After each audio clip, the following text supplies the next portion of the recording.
guys! Welcome back to my YouTube channel, and for today's vlog, pag-uusapan natin kung paano mag-load ng autosweep and easytrip RFID. So, madalas kasi naglo-load tayo through GCash, pero madalas din offline siya sa GCash.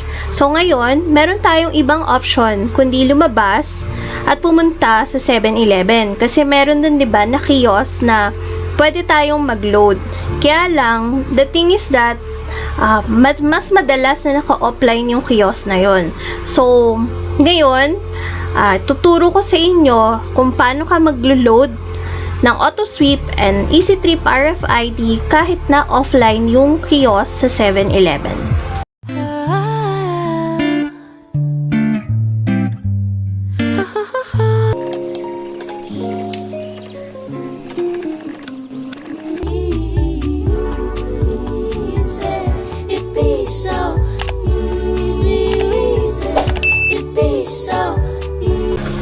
So, yun nga guys, I'm back with my tutorial, and today, ipapakita ko sa inyo kung paano tayo mag-load through. Ang gagamitan lang natin is our cellphone. So, ayan, ang ginawa ko is, nag-sync ko yung phone ko through mirroring para at least makita nyo yung gagawin natin. So, first is, kailangan nating pumunta sa Play Store. So, punta tayo sa Play Store. Medyo delayed siya guys dito. Punta tayo sa Play Store, and then yan yung application na ginagamit ko para ma-sync ko itong phone through dyan sa computer. So ngayon, since ang kailangan natin is yung CLIQQ app, so hanapin natin yung CLIQQ by 7-Eleven. So, yan. Once na lumabas na yung application, ang gagawin natin is pindutin natin yung install. So, as you can see, naglo-loading na siya. That means, installing na siya. So, itong app na CLIQQ na to is 21.38 MB lang siya, guys. So, which is, itong app na to, very powerful na. Lalo na ngayong pandemic na, actually, lagi naman yung 7-Eleven offline pagdating dun sa kiosk nila. So, ito yung mabilis na way na hindi masasayang yung time mo na kahit nandun ka na dun sa store na yon, and yet offline yung kiosk, makakapag-load ka pa rin. So, wait lang natin guys, pending. Medyo mabagal yung internet ko. So, yan na, installing.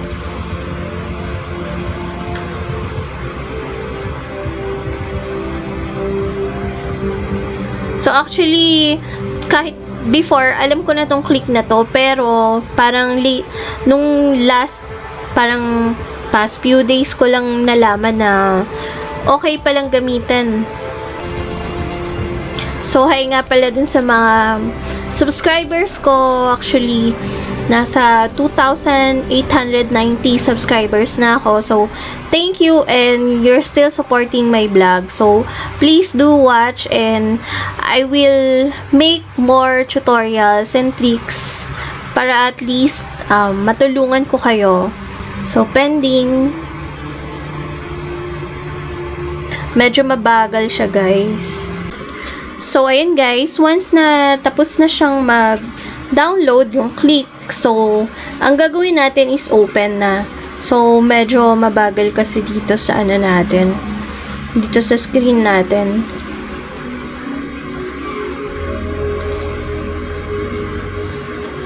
So, yan. Once na nandyan ka na, all you have to do is to register yung number mo.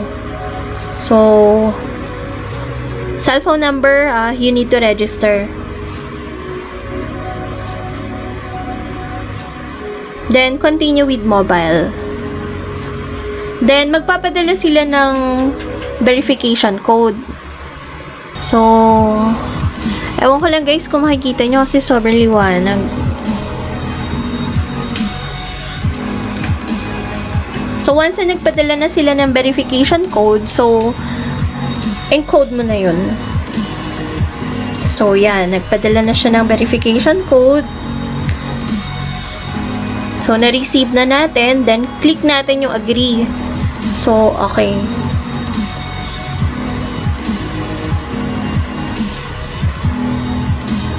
Parang hindi pumasok, guys. So, yan. Yun. Laging inat. So, yun nga guys, ayan na yung interface nung application na to. Then, once na nandito na tayo, makikita nyo naman dyan, meron open click wallet, pay bills, buy load, pwede tayong bumili ng load. Then, e-money, electronic money, redeem rewards, pera padala, shop with points, and also you can manage your transactions. Then, since autosweep and easytrip RFID tayo, dito tayo pupunta sa pay bills. So, yan, nagge-generate na siya. Then, hanapin natin itong transpo and toll. So, yan guys, merong easytrip. So, yan, easytrip. Then, ang gagawin lang natin is click natin yung easytrip and then mapupunta tayo dun sa easytrip RFID bill payment. So, medyo matagal lang siya guys. So, guys, nandito na nga tayo. Then, lalagyan natin first is yung account number. So,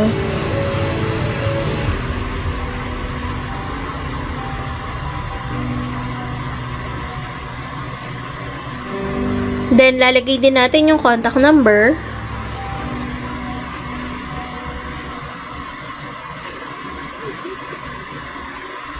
Then, yung amount. So, kung magkano yung ipapaload nyo. So, let's say 1,000. Then, check lang natin yung confirm.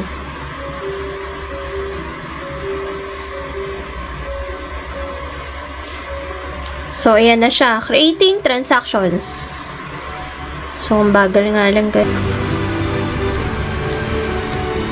So, yun guys. Once na nandiyan na tayo, marerevert tayo dito.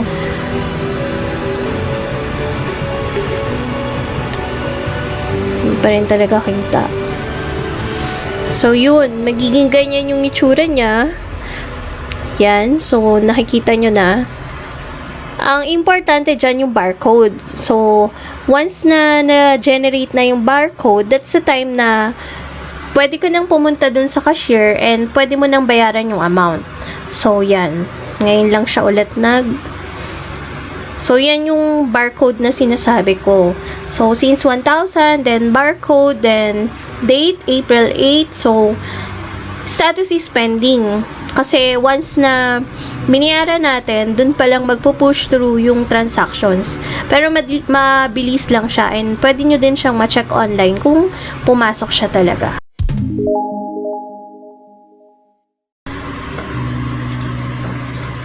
So, yun guys, hindi lang naman easytrip and autosweep RFID. So, meron din tayong Grab, DragonPay, Blitz, Delivery. Then, meron pa rin tayong ibang other applications na nandito like yan, aid, donation, airlines, cable, collection, credit card, e-commerce, electricity, e-money, games, government, loans, telco, tuition fee, and water. So, mabilis na rin tayo makakabayad through this. Kasi ito, ang kailangan lang natin lagi is mag-generate lang ng code. So, once na may code na tayo, papakita natin sa cashier, then, i-scan ng cashier, and, okay, that's the time na mabayaran na natin, and push na tayo dun sa transaction. Then, dito yung buy load naman tayo, tingnan natin. So, select provider, merong Globe, Smart, Sun, PLDT, Signal, Steam, Unipin. So, let's say Globe, magpapaload tayo ng Globe 30. So, lagay lang natin yung mobile number natin.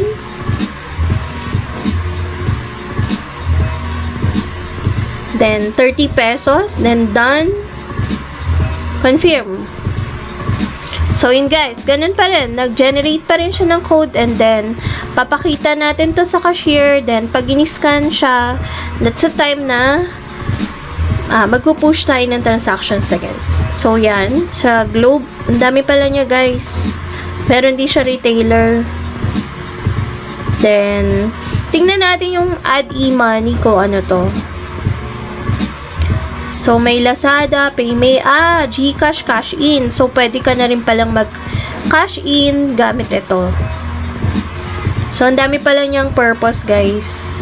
So, okay itong ano na to. Okay itong application na to. Para siyang GCash na.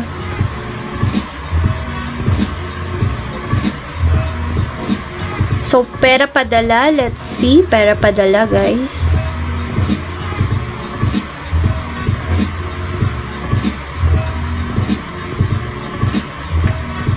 So, ganyan pala siya. Complete one-time identification to start. So, yan. Kailangan pa pala siyang may identification. So, I'll do this later. So, yung click wallet nyo, kasi every transaction sa gagawin ninyo, meron siyang points. So, dito natin siya makikita. Dito sa ano na to na may points. Then, may rewards catalog din sila. So, ang dami pala niya, guys. So, very helpful itong apps na to. Lalo na kapag offline yung kiosk sa 7-Eleven. So, guys, if bago ka pa lang sa channel ko, don't forget to click like and hit the subscribe button para updated ka sa next upload ko. So, that's it for our tutorial for today. And see you on my next vlog.